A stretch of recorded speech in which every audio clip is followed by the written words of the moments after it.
Hi, I'm Larry London, and this is Border Crossings. Today we are joined by American Idol finalist Ron Bultongez, who recently flew to Washington, D.C. just to participate in the World Refugee Day celebration. Ron's family is from the Democratic Republic of Congo. They immigrated to the U.S. for a new beginning. Ron says his new life was filled with many struggles and challenges, and today he is considered a hometown hero back in Plano, Texas. Ron joins us today and gives us a glimpse of his life as a son, father, brother, and national TV star. From Kinshasa to the U.S., his journey continues. Stay tuned for Ron Bultongez coming up on today's Border Crossings.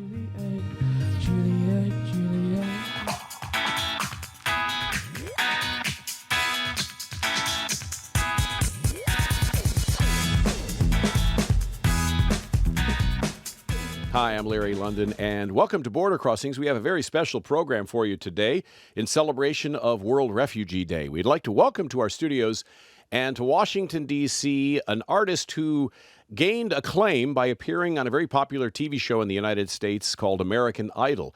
He's been writing songs for most of his life, and he grew up, at least part of his life, in DRC. We'd like to welcome to Washington, D.C., the one and only Ron Bultongez. It's nice to have you in our studios, Ron.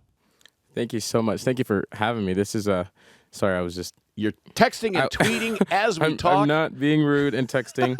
I was just posting online to make sure that everyone... To the worldwide audience. ...gets a chance to tune in if they don't know that I'm doing this. Well, this is great. It's wonderful to have you on The Voice of America. Is this your first time here in Washington, D.C.? This is my first time in Washington, D.C. Oh, and I got to tell you, I had absolute chills.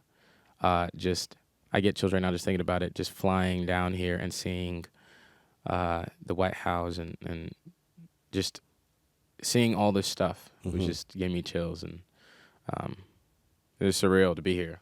So thank you for having me. Oh, it's a pleasure, and I know you went through quite a bunch of inconvenience to get here with several different canceled flights and whatnot. But you came from Texas, but you're originally from DRC, but you are now living in Plano.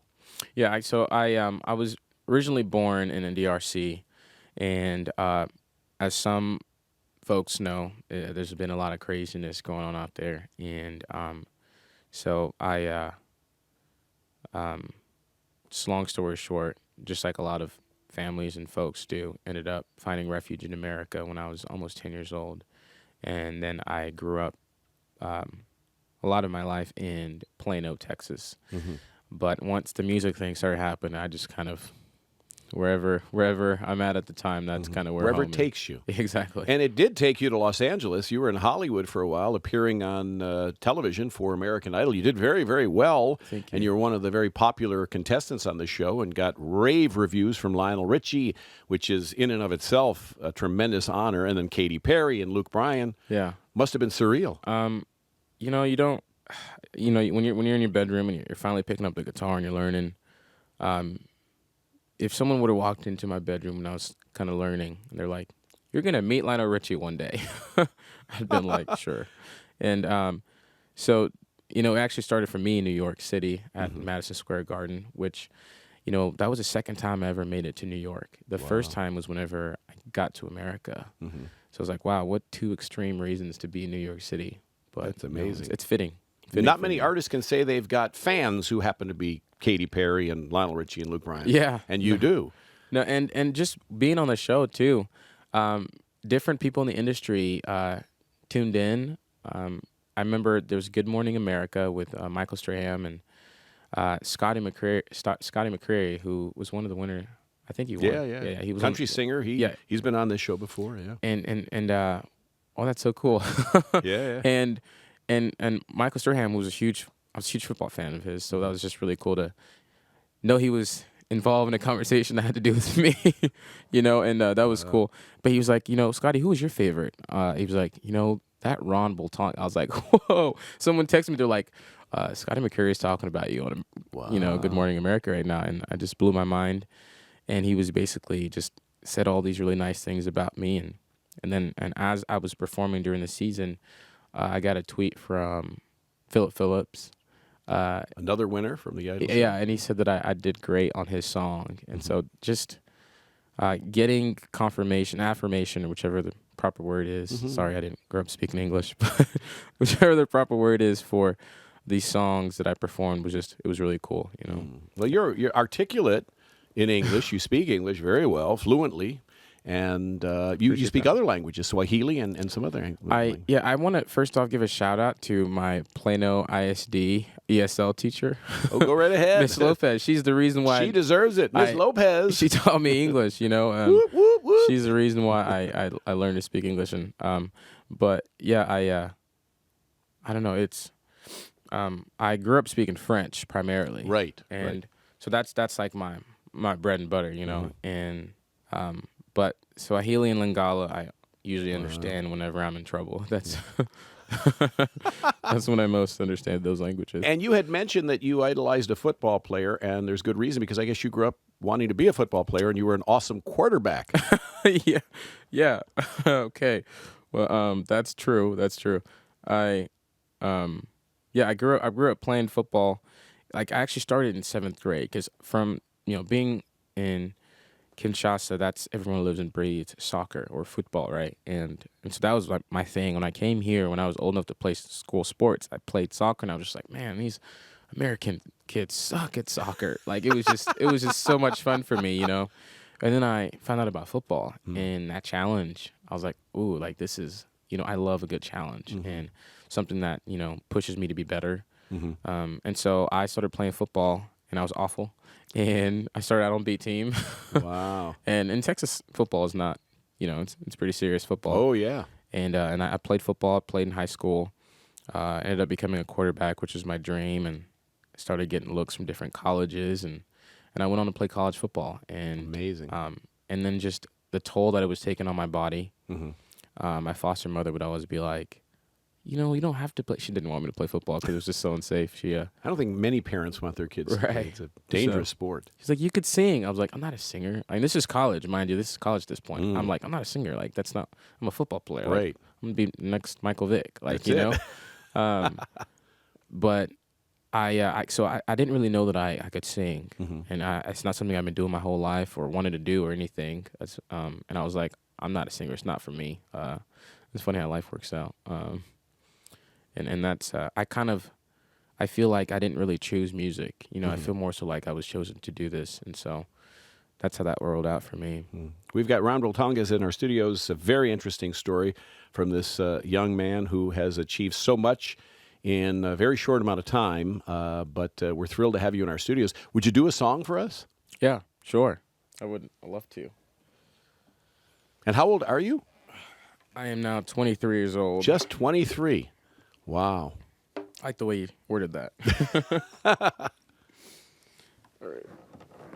What's this song called? Well, I'm going to start off with gotta strap this on real quick. So this is one of the songs that I sang in Hollywood Week during American Idol.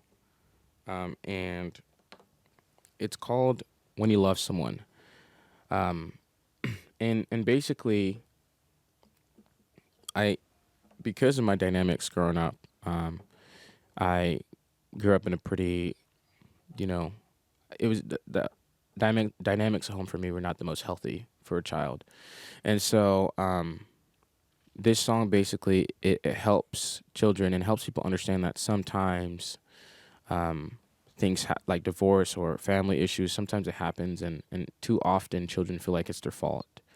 And so this song kind of it's about how sometimes it happens. Anyway, it's called When You Love Someone. It's originally by James T.W.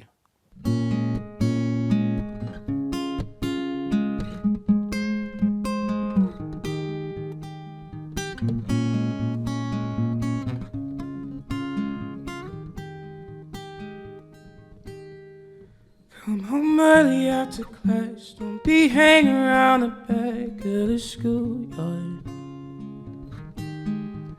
I've been quoted by your teacher who says she can even reach you 'cause you're so far. You've been talking with your fist, didn't raise you up like this, now did we? There've been changes in his house, things you don't know about in his family, and it don't make sense, but nevertheless, you gotta believe us, it's all for the best. Don't add up the way things go, son, you should know. Well, sometimes moms and dads fall out of love, sometimes two homes are better than one. Some things you can't tell your sister, she's still too young, yeah, to understand. When you love someone,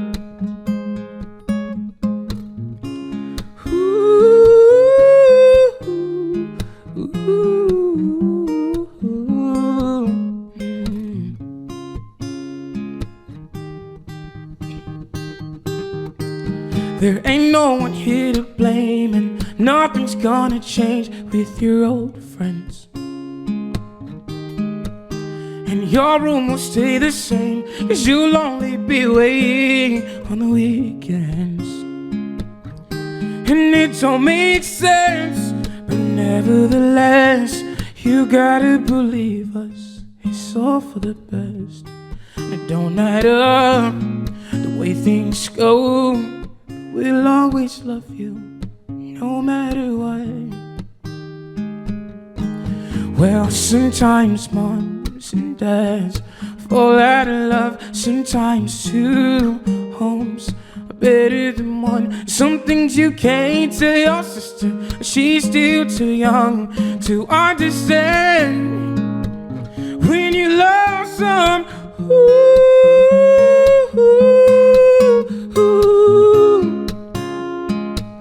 when you lost someone,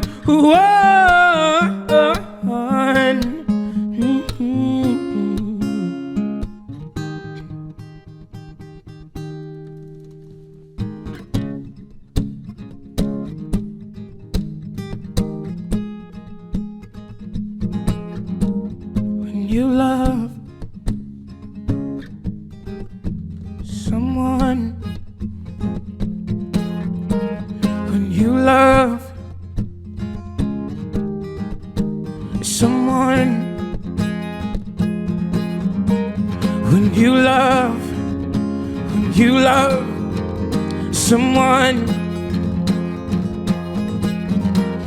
when you love, when you love someone, someone, or when you love, or when you love someone, someone.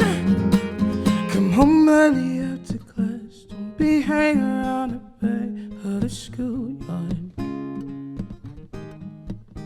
If we're crying on the couch, don't let it freak you out, it's just been so hard. Well, sometimes moms and dads fall out of love, sometimes the best intentions just ain't enough. Some things you can't tell your sister, she's still too young to understand. Because my mom and my dad fell out of love, some things I couldn't tell my sister, 'cause she was still too young to understand. When you love someone. Wow. Beautiful. Beautiful. Easy to see why you were a top 10 finalist on American Idol. I mean, it's easy to see. I was top 24. Well, in my list, you're top 10. Oh, in my list, I voted for you. Thank you so much. I was cheering for you and hoping you would have gone all the way. I appreciate that a lot. You're an inspiration to so many people, and not only in Plano, Texas, where you were their hometown hero, but I'm sure back home, where you grew up in Kinshasa. Have you been back? I have not been back, but I've gotten a lot of messages and just comments online.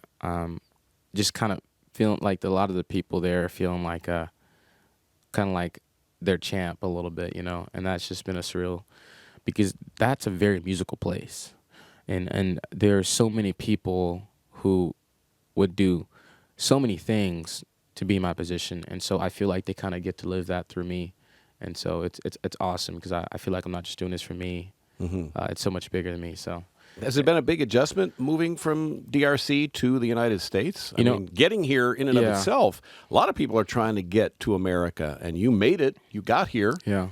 That must have been a big challenge and a big change. It was a crazy process that took a long time, and just like a lot of folks can relate to, it's not something you don't just like, and you grow up in America.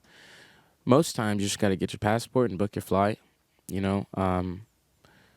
but the process for an immigrant to come to America, especially from a country of hostility, can be a nightmare. I remember when I came to the States, first off, I was just like silent mode because I'd never seen so many white folks before. And you didn't speak the language. I didn't speak the language. Oh, my goodness. I fell in love with American cheese. Like, I couldn't stop eating American cheese. And First stop McDonald's, right? I'm not saying that has changed. I'm not saying that hasn't changed. But, yeah, it was, and then just, you go from third world country to New York City. It was just mind-blowing. And then in Texas, there's a highway called the High-5. It's just like this big old bunch of, looks like a little child drew a bunch of highways. Right. And I was just like silent the whole time. Just there was so much to soak up. And I remember just getting here, the process, like all the forms of transportation we took to get here. Walking, we walked miles and miles. And, there were these, I think they were those Volkswagen kind of like vans, just stuffed with a bunch of people like sardines in them. Any form of transportation that I could think of, we took. And I still remember leaving the border through the Congo River. It was just a day that not only, as I got older, I realized that it actually kind of traumatized me. But it was like the best and most traumatizing day of my life at the same time. Because had that day not happened and things not worked out, there's no telling, how life could have rolled out for me. So I think about I would Google stuff, once I learned how to work the internet. I would Google stuff and just kind of always stay updated with what's going on over there. And I think at the time that we left, it was like a 13% chance of families safely leaving the country. There was like a 50,000 death rate from the genocide and everything that's happening. And I think about out of all those odds, how do I end up safely getting to America? It definitely helps ground me whenever I ever feel like I'm well on my way or anything. I just kind of do a reality check. Yeah, I'm just whoa. So it was a crazy experience, but I'm glad it happened. And I think about getting here and all those missed flights and maybe not coming. And, I was like, well, it wouldn't be the first time. I've had, travel complications, ended up getting there safely. Well, you're nominated for an Immigrant Journey Award. You've received letters from Congress, commending you on your life and your journey. And you are an inspiration to so many people back home and here. Because in America, people are spoiled. They don't know what it's like to not have carpet. They don't understand what it's like to live in a hut, a shanty with dirt floors, or not have clean water to drink, or not have shoes on your feet. People in America don't understand that. And a lot of people from a lot of countries that try to get in here die trying to get here, as you pointed out. Yeah. And it's a tragic story, but you've had a happy ending, which is wonderful, an inspiration to many people. And it's not really an ending. The journey's just beginning, kind of. You're 23, as you mentioned. And do you have an album coming out? Or yeah, so so for me, so far, I've put out some music, and the latest thing I put out was an EP called Learning to Love, which an EP, for those who don't know, and most people don't really know what it is. They're like, I see it online sometimes, but it's basically it stands for extended play. It's like a short little album. It's like a miniature album. And I put that out in last fall, and the title track is called Learning to Love, and the project, the whole EP, is called Learning to Love. And I named it that because it initially was going to be called something soulful, and it was just going to be all this, soulful music in there. But then I was on my way to LA. I was traveling back and forth, and I just was like, it just dawned on me. I was like, everything I've gone through in this life, from the poverty in the Congo to some of the wealthiest people that I've met. It's just, and I've been able to be around and to just, I've gotten to meet people from all walks of life and speak all kinds of different languages. And what this has all taught me, the good and bad, is just how to love, you know. I think that true and unconditional love is whenever you love through the good times and the bad times. And this whole process has taught me how to learn to love people. And so it's called Learning to Love. So that's out right now. But I am planning to release a new single. So I'm excited about that too. Wow, I'm sure a lot of your fans here in the U.S. and around the world are also excited to hear you say that. And so, I mean, you know, when you're talking about learning to love, Yeah. you grew up, as you mentioned, in difficult situations. You were lived in a homeless shelter for a while. You virtually are or have raised your siblings. Yeah. And you have a child yourself, a little boy. Yeah, dude. Baby James. Yeah, and we saw him on the show wearing headphones and whatnot. So, you know, I mean, it's a long journey. Yeah, there's a lot's happened. I don't feel 23, you know? I look You've back lived 2 lifetimes, you know. I've been very and I maybe I shouldn't say this, but I'm going to. And I don't know if this is like a good thing to say, but there have been moments where I was like, you know what? If God takes me right now, it's my time. I've lived a long, happy life. I've lived a long. Your son needs you. So, Yeah. So I would like to stay, and I plan on staying, but there's a lot that's happened. So yeah, you know, City House is this place in Plano, Texas that basically I grew up in that program, and then I also I was fostered by different people, and I just bounced around a lot, and I knew no stability. But the city of Plano, at just one point, was just like took me under their wings, and they were like, you know, we're not gonna let you sink, and we're gonna be there for you. And that's why some people call me the son of Plano, because Plano kind of raised me. And then, and whenever I got to a point where I could take on my brothers a few years ago, I, you know, just throughout all the craziness, I kind of was like a provider, kind of comfort for them. But then when I was able to legally take them on, that's what I did. And Amazing. also have my son. Yeah, he's a 22-month-old. Wow. I imagine you're going to teach him all about Dad's life and maybe bring him and visit back home, DRC. Oh, I would love that. That's definitely a plan, one of my plans. I'd love for him to go back and visit the villages and the places that I walked and experienced over there. What a great story. What a great story. Ron And there's Bultongez. a stadium out there. And one of my biggest goals is to one day do a concert where Muhammad Ali won his belt back. One of my biggest goals is to one day do a concert in that stadium. So There you go. I mean, it's good to have goals, and I'm sure you'll reach those goals. Thank you. Would you do another song for us? Yeah, so I'll actually do that song that I was debating. I was like, should I play the new song that's This is a coming out? worldwide premiere. This is a worldwide premiere. Literally a worldwide premiere. My worldwide premiere of my song. It's called More Than I Should. Okay. And I plan on releasing it August 3rd. But I was like, well, this is a big opportunity, and I want people to hear the message of this song. I'm going to give you a little bit of quick backstory on the song. Yeah, please. So last September, I hit absolute rock bottom.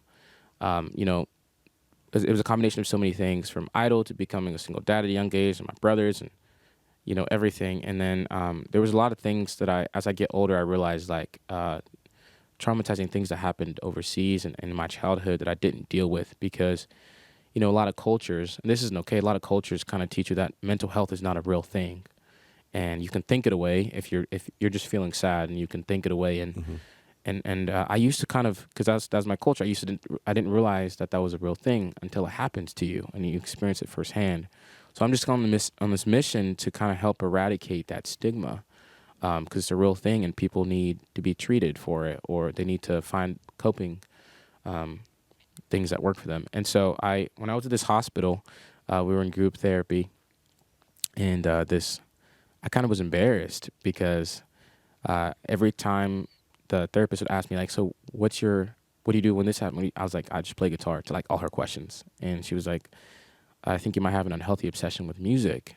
And I was just like, I took that kind of offensively because Right. that's like, okay, that's kind of my career, my That's life. what I'm doing. That's what's gotten me Right. out of so many things. And so I was just like, hey, I gotta go to the restroom. And then I like went to the restroom and I snuck out the hospital. I was like, I'm out of here. Fast forward, I think either later today, next day, the police, just my agent called me. He was like, you need to step outside right now. There's cop cars everywhere. Because I was impatient. I needed to be at the hospital. I was still getting treatment. And clearly I needed to be there. But I didn't want to deal with that, you know? So it took me back. And then I get back and they're like, hey, Ron, we have a guitar that's been sitting in the closet. It's there's a missing string. It's really, really out of tune and dusty. I was like, nope, I'll take it. And so I took that guitar, and they used to keep crayons and watches, and just so no one would try to harm themselves. So I took one of those piece of papers and the crayons, and I wrote this song in this hospital. And it's kind of like two songs merged into one. I wrote two songs, but I just kind of merged them into one. So the first part is about a girl that I met there and her story, and stories of girls like her, especially from where I come from. This story is really relevant. And then the second part is kind of about where I was at the time. So anyway, that was a lot. Wow. No. That's a very interesting story. And I think it's one of the most vulnerable and raw songs I've ever written. It's called More Than I Should.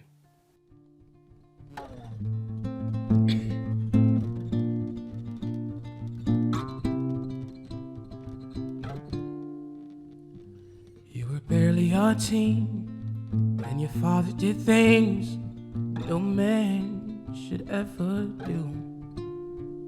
And the scars that you wear like bow ties in your hair, you wake up and fake it with so much makeup you hate it. And I know no one understands your pain. Nobody has had to face your demons.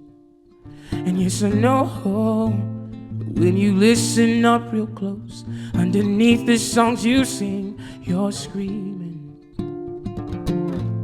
And I don't have to understand you to be there for you. And in the darkness I still feel you, I still see you. You're like a diamond on the moon. Ooh, ooh, ooh, ooh. Ooh, ooh, ooh, ooh, ooh,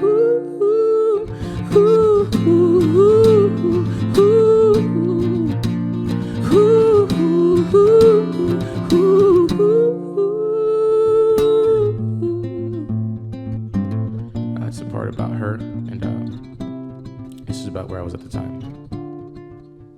Well, I've been drinking more than I should lately. I've been thinking mostly about you lately. One less string and mostly tune. My guitar's in love with you. I've been drinking more than I should. So pour it up, pour it up, pour it up. So bottoms up, bottoms up, bottoms up. So pour it up, pour it up, pour it up. So bottoms up, bottoms up, bottoms up. And if I never see you, sure was nice to know you. So I'll be trying to forget you with some Jack and Coca-Cola, yeah. One less string and mostly tune. My guitar's in love with you. I've been drinking more than I should lately. So pour it up, pour it up, pour it up. So bottoms up, bottoms up, bottoms up.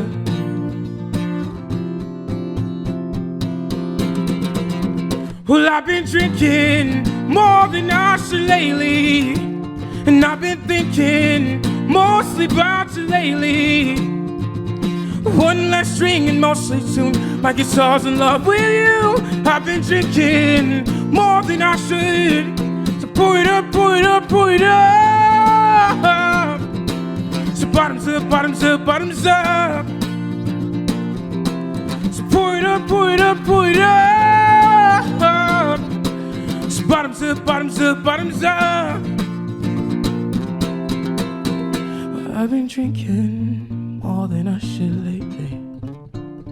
I've been drinking more than I should. I've been drinking more than I should lately. I've been drinking more than I should. Wow. Wow.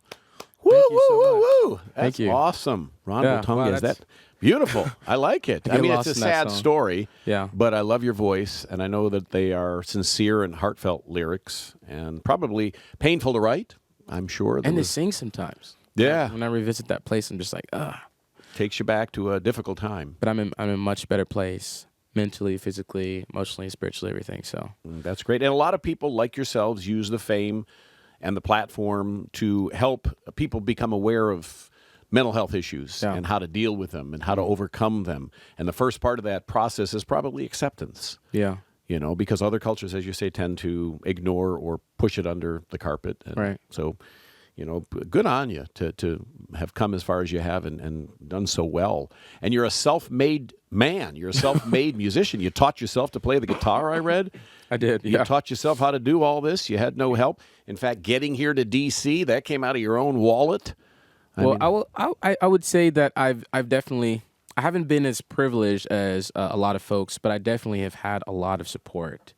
I think that there's no brand, artist, musician, filmmaker, anyone that becomes anything just on a large scale without a supportive team. So I've had a lot of support. I can't disregard that. But being on a national stage every Yeah. week, being viewed by millions and judged in front of millions, that could not have been an easy experience. No, and I anytime I judged a talent show, a local talent show. I get invited to judge local talent shows for teenagers and such back in Texas. And one of the girls sang "Dancing on My Own," which is a song that I performed on American Idol. And I was like, oh, I'm feeling nervous right before I'm about to get on stage. It's just like your heart's pounding. Right. You're just waiting behind the curtains, and the next person goes, and then it's your turn. And then you just look up, the producer looks at you and he motions you forward. It's like, oh, please no, you know? But you got to step out there and just do your best. And so it was I've never been more just an emotional roller coaster. Because even my audition, I first auditioned, I was sent home. Luke Bryan gave me a yes. Katy Perry said she didn't quite know who I was, that I knew who I was. And then Lionel Richie was kind of like, you know, back when I was with the Commodores, I was like, Lionel Richie's talking to me about the Commodores. Right. This is crazy. He was like, we wanted to be all these people. So they were basically like, it's not that you're not talented, we just don't think you know you yet. And that actually, I wrote a song based off of being upset with Katy Perry saying that to me. Wow. But I'm glad that happened because it made me really kind of go through self-discovery of who I am as an artist. And then I thought I was going home, and then they brought me back in the judge room. I was super confused. A lot of people at home were like, was that staged? I was like, I guarantee you it was not staged. I was really upset and really excited. It was just, shocked. No, it was unreal. And I walked in, and I started to kind of figure it out a little bit as they started talking, because Luke Bryan's just cheesing, good old country guy, just cheesing the whole time. And Katy Perry's got a little smirk. I was like, uh-oh, like, is this happening? No, it's not. That doesn't happen. Like, you know, and then Lionel Richie goes, I got the children. I was thinking about it. He's like, Ron, I think we might have made a mistake. I was like, what? And they just basically go on. And Katy Perry, you know, she was like, you know, I even had a question mark by your name because I was just unsure. But if you promise to bring us Ron in Hollywood, we would like to change our decision and give you a ticket. And so just the whole thing was an emotional experience. But I got to meet some of the most talented, most amazing people through the whole process. Wow. And so you can't write the past. The past is the past. It's happened. Yeah. You've lived it.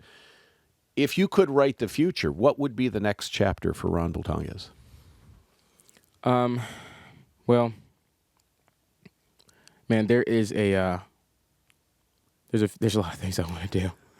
But Can the you main share some with us? Yeah, the main thing I want to do is I want to continue to, because when you go through this industry, it's like you have to look at it. All right, I can either do what is popular and what sells, whether that be production or whatever, just whatever is popular. And there's always that thought in the back of your head. I'm like, oh, I could just do what's popular and I could, you know, be in a better financial place. But then there's a side of me, as a lot of people know, they know people come to my shows because they want to experience that raw, high emotional performance, you know, and that's what I'm best at. But I think that if I tone that down, I could be a little more pop. But I just recently decided, I was like, you know what, like, I'm just going to be myself. I'm going to continue to do this really high emotional kind of thing and see what happens. So I want to keep writing and putting out these songs. Hopefully there's some happy, more upbeat ones in there. I've written a couple of those. But to continue to write songs for myself, for other people, and continue to make music and tour all over the country, tour all over the world. What's the tour schedule plan for you? As of right now, we only have 2 tentative shows coming up in San Diego and in Los Angeles. So I'm excited to be back on the West Coast. Of course, got to set up a Plano or Dallas hometown show soon too.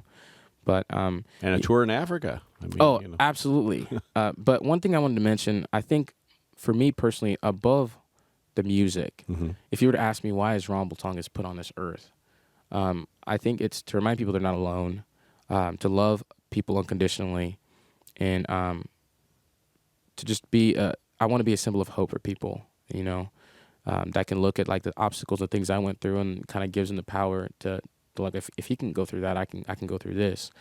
But there's an organization called Kick Hope, and that I kind of started in 2012, and it's just kind of baby stages. But that's what I was put here on earth to do, is this organization. The motto is kicking hope into the Congo, one soccer ball at a time. So I want to go put together these soccer tournaments, and basically it's like 16 teams, 7-on-7. And as I build my career, I want to like have one influential person on each team. And we play soccer. We let the kids get active, stay off their phones for a little bit, and teamwork and earn, and because just it's all just good things going on. And we raise money, and then we target maybe organizations, a family, or just those in need, because there is a superfluous amount of resources out there, and I think there's no reason why the people who need it most shouldn't have access to it. So I want to help be that channel for them. Well, I'm sure the people back home in DRC are proud of you. The people in Plano are proud of you. As your son grows up, I'm sure James will be proud of you. Thank you. And we're thrilled and proud to have you in our studios, and Thank for you all for you asking stand me. for and all you've done. So, as a part of the World Refugee Day celebration, you've definitely been a welcome, refreshing guest on this show. Thank you. And it's nice to see someone deserve all the success they've gotten, and not take it for granted. And I can see that you don't do that. Now, you mentioned the things you want to do and accomplish. What advice would you give somebody? I mean, let's say there's people listening in Africa, watching in Africa, and they're wondering, I want to be Ron. I want to have that break. You have any advice? My advice would be is, if we can put hundreds of people on an airplane and fly them across the world, if we can take pieces of plastic and metal and FaceTime instantaneously with people across the world, if we can get to the moon, if we can create surgeries to heal, if we can do all those things, why can't you accomplish your goals? We've already done the impossible. There isn't a thing that I don't think that we can accomplish, so I think the only true limitations we set are the ones that we have the ones we set on ourselves.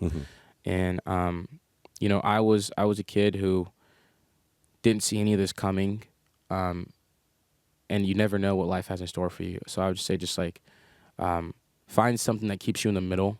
And by that I mean, for me, when I was in the Congo, we'd have power outages, or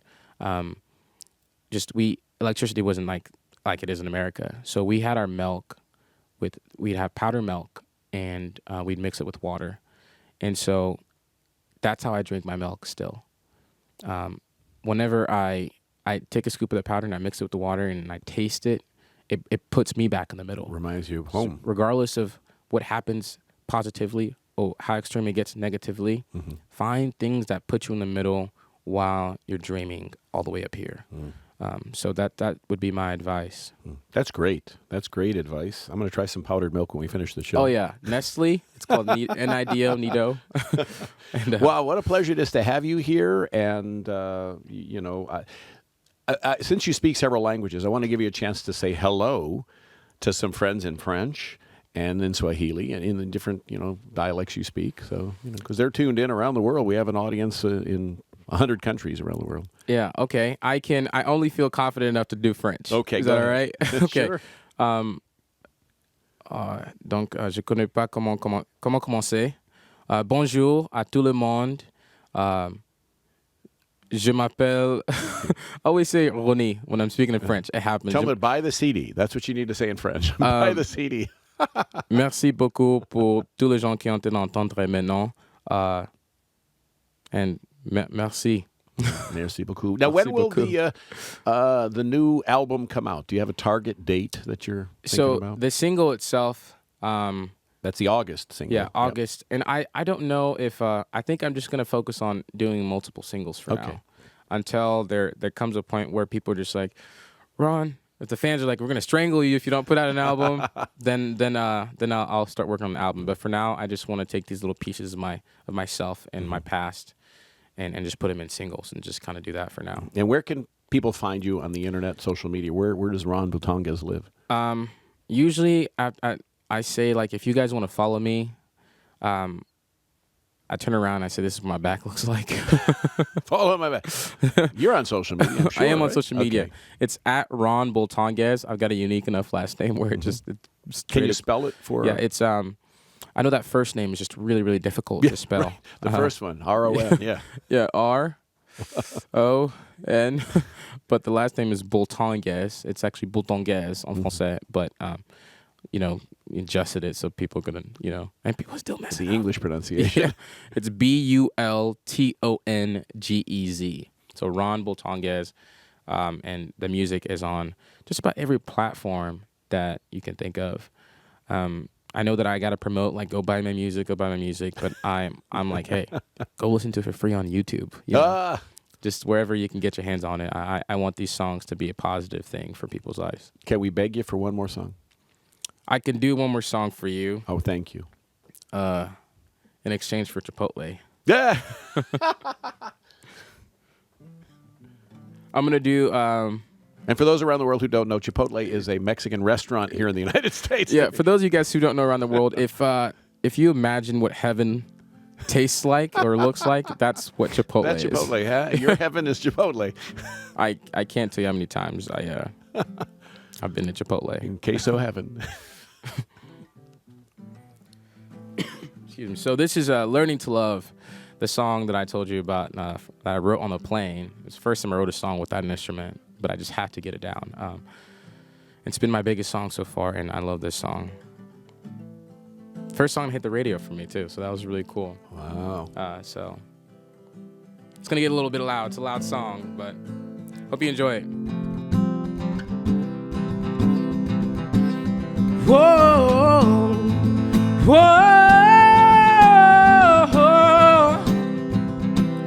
whoa,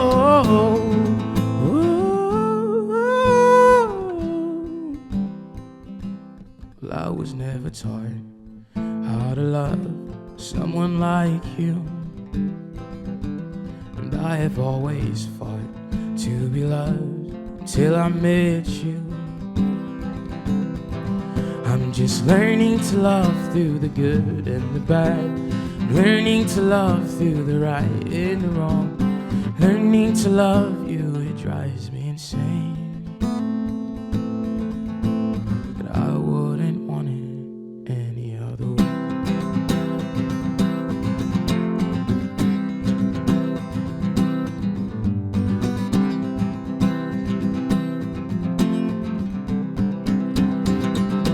Well, I was never taught how to love someone like you, and I have always fought to be loved until I met you.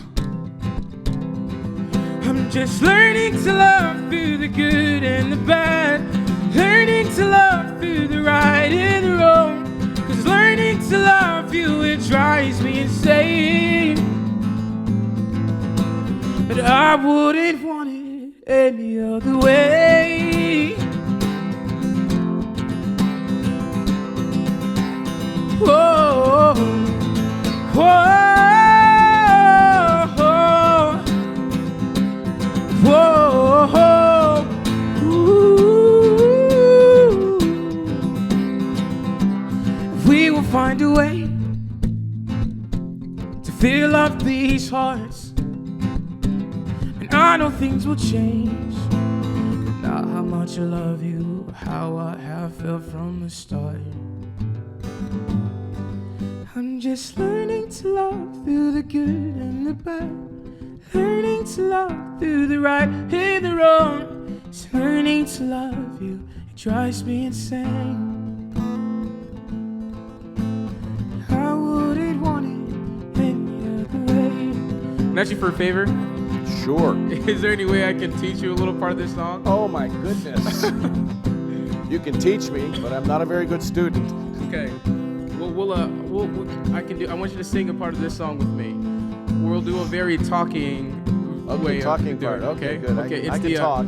When I do this song at a concert, that big whoa part is like when people sing, and I close my eyes, and it's just magical. And I want to share that moment with you. If that's all right. Sure. Okay. It goes like this.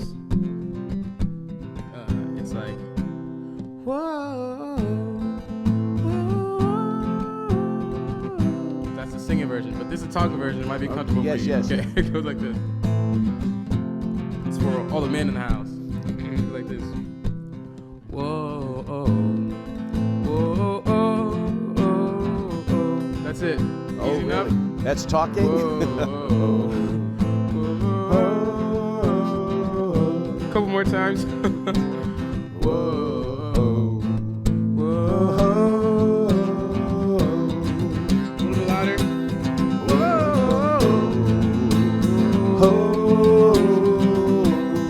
Thank you. I'm just learning to love through the good and the bad. I'm learning to love through the right and the wrong. Learning to love you, it drives me insane. But I wouldn't want it any other way. Ron Bultongez. You know, Ron, in 40 years of doing this, no artist has ever said, please sing along with me. Ever. For good reason. For good reason. I'm glad we get to share that. No. That is a first for me. I can always say that'll go I down sang in with Larry. my career. but I see why you're all about love. Yeah. You were born on Valentine's Day. I was born on Valentine's Day. That's right. I don't know if I like it yet still. I haven't figured that out. Well, you know, you get a birthday card and a Valentine's card the same True. day. So, I mean, in a minute, because we've only got a couple minutes left, what's Okay. been the highlight for you so far? If you could wrap it all up. I think singing with Larry London ranks pretty high now. Oh yeah, eat your heart, Katy Perry. Eat your That's got to be on my resume or on your Wikipedia whenever. There you go. and singer should be on there sang now. with Ron Bultongez. The highlight I would say has been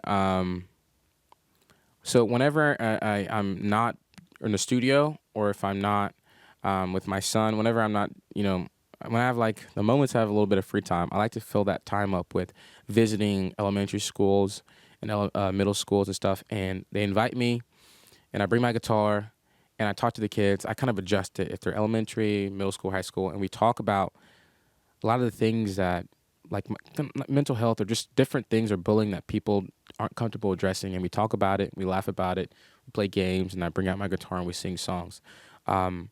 If one day the industry just doesn't want Ron Bultongez anymore, that is what I would love to continue doing, is just visiting these schools and hanging out with these kids, because they're the future of America. And I love just help if I can prevent some of the traumatic things that happen to me with some of these kids, and that's what I'm going to do. Just when you thought you couldn't love Ron Bultongez anymore, he says he goes and visits kids in school. Wow. Thank you so much for being on the show and Thank for you for coming having here me. and for all you stand for and for helping us celebrate World Refugee Day. And, and once again, your website for the benefit of the audience, if they want to find out more about you, they want to get your CD, your singles, and stuff like that. Yeah, it's just ronbultongez.com. And there you can find where I'm playing, what I'm releasing, and what's going on with me. Would you promise to come back? I would love to come back. You'd love to come back. If We'd you- love to have you. And don't miss your flights next time. If you'll promise to sing with me when I come back. I can't promise that. I'll just get think you some about it. other singers. We've certainly got some other singers Okay. here at VOA. But thank you, Ron, for joining us. Yeah, thank you for Appreciate having me. it. Ron Bultongez, our guest. It's World Refugee Day. My name is Larry London. Thank you so much for joining us on Border Crossings.